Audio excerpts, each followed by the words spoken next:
Resolvi fazer esse vídeo aqui rapidinho para tentar ajudar aí quem talvez esteja com problema de suspensão na Blazer.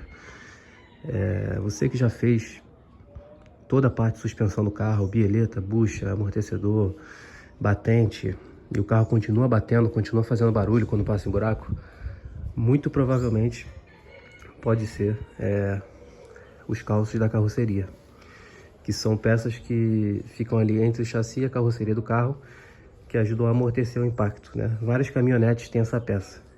E no caso da Blazer, eu fiz toda a suspensão do carro e o carro continuava fazendo barulho e ninguém detectava o problema, né? No final até tinha desistido, achava que era assim mesmo e pronto, mas não. Depois de pesquisar um pouco eu vi que tinha essa peça.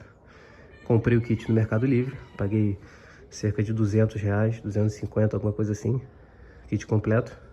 Fiz a troca e o carro mudou totalmente, ficou muito mais macio, muito mais confortável.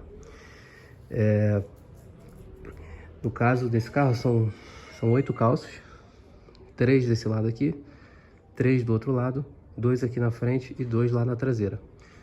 Um kit com 8.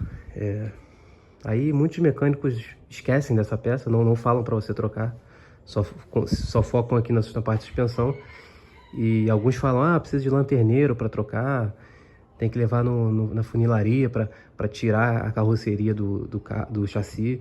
Realmente, você tem que tirar. Você vai desparafusar aqui, levantar de um lado, trocar. Depois do outro lado a mesma coisa, depois na frente, levantar a frente e levantar a traseira. Mas assim, você pode fazer em casa. Se você tiver ferramenta, macaco, dá para fazer em casa. Não precisa de lanterneiro não.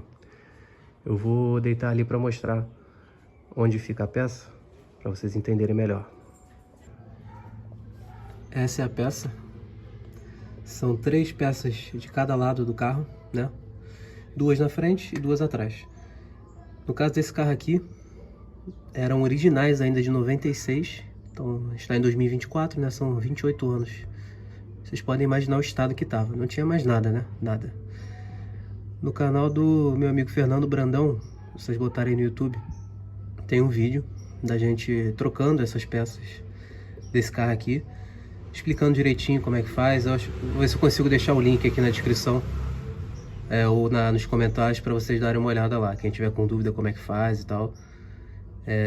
Vale muito a pena, tá?